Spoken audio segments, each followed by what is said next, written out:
hello and welcome once again to another episode in the woolly winter wonderland with me still in my winter coat and my winter hat, even though I'm indoors. So with any luck there'll be no snow before December.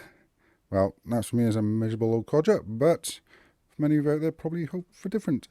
Anywho, enough about the weather, typical British person. What I'm going to do today is ask you all a question, and the question is, have you done your shopping list? Have you written out your Christmas list? Do you want to get some goodies? Well, if there's something you want out there, and you've got a bit of a cash to splash, or splash the cash even, or you want to buy it for somebody, then there's only one thing I can recommend. Well, there's loads of things I can recommend, but there's one thing I will recommend, and that is this. Ye old Steam Deck. Well, ye old if, you were first on the line and you bought it when it was first released. And like myself, who has only obtained one in the last month or so, shall we say. But I'm more than making up for it. So, anyway, the Steam Deck. Fantastic little bit of kit. It costs a pretty penny, I won't lie. It cost me more than several cars I bought in the past. I won't lie there either. But it's worth it. For someone, if you're, of an age where your eyesight is going a bit and your reflexes are slowing down, or if you're, naturally born with the affinity to require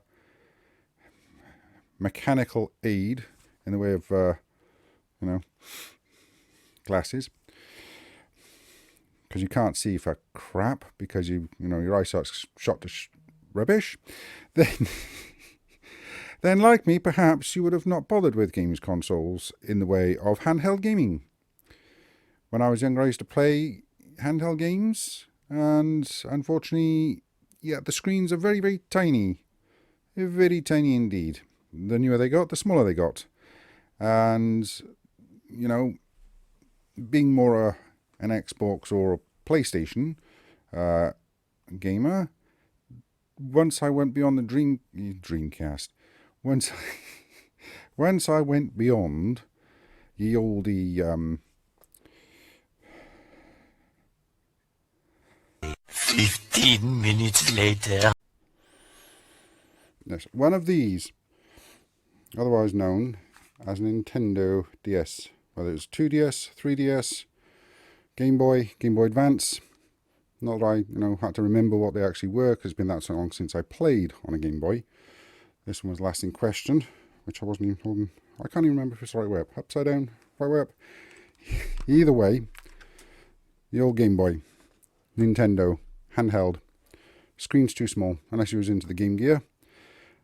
But, so since I gave up on those, I've given up on consoles handheld, or handheld consoles even, for a number of innumerate years, until the Steam Deck caught my eye.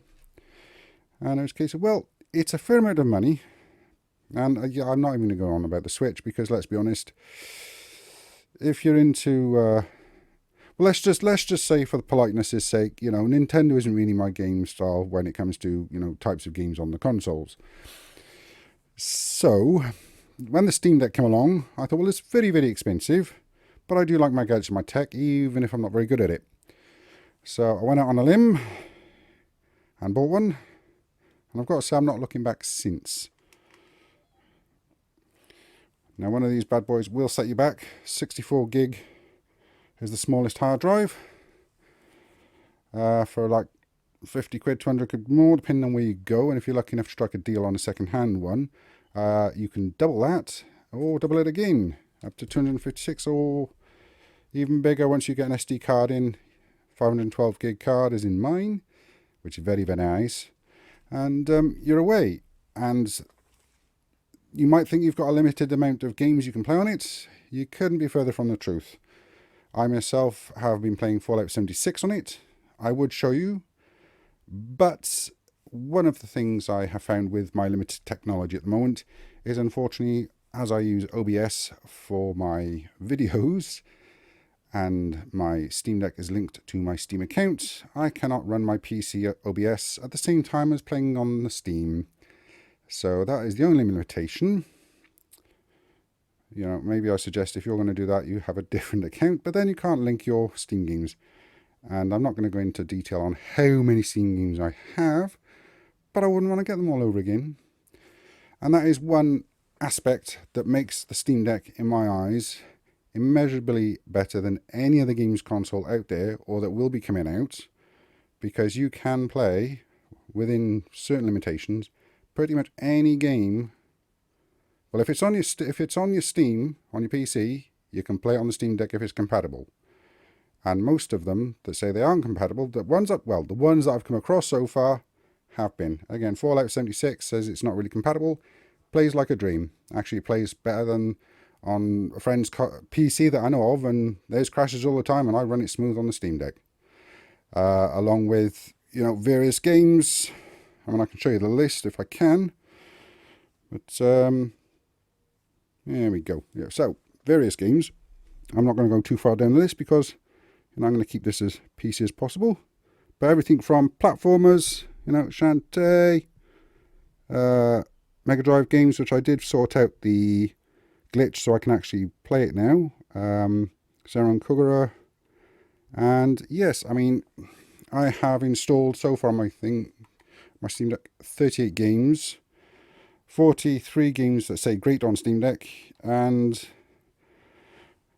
let's just say my full amount of games go into 3 figures, and I'm sure that if I put them all together, I'd have at least 100 games that would play on the Steam Deck, whether they say they would or not. Although I'm not going to be stupid and say that, you know, point-and-click strategy ones would work just as easily as, you know, say, Sonic. So I will go into detail at greater time when I've worked out how I can show you the Steam Deck running at the same time as recording it. I could screen share, perhaps, but the quality isn't very good. So once I've managed to ascertain how to overcome that little obstacle, I will go into greater detail on the games. But to run a few games off, everything from all the Fallouts, well, from 3 upwards, platformers like Far, Plants and Zombies, Micro Machines, I mean, even, you know, Jurassic Park will work, and Final Fantasy, Saints Row, Taxi. The list goes on and on and on and on. And on and on and on. More like Ariston than Duracell. But, you know, so if you haven't thought about it, or figure that it's not worth it, or that a Nintendo Switch is cheaper, that may be true. A Switch may be cheaper. The, you know, screen may be about the same size. However, the main difference between the Steam Deck and the Switch is, well, to cut everything down to the bare basics, with a Switch, you have to buy every game, which, you know, they're not exactly cheap. But with the Steam Deck, as I said, if you haven't got the game, then, you know, buying it on Steam isn't a bad price, especially compared to other prices. But if you have got the game, all you've got to do is just download, bosh, and it's done. So, keep your fingers crossed that you got one, you know, under the tree or something for tonight. And if you haven't, say, Steph, you want to go out and buy yourself one the next day, or, you know, on Boxing Day, or save your pennies up, because trust me, if you're into games consoles and handhelds, the Steam Deck is revolutionary. I will do another followed update in more detail, but for now, there it is. Any questions or anything like that, you can always post them in the comments below. I'm more than happy to give you the info that I've learned on the short time I've had it. Until next time, bye bye for now.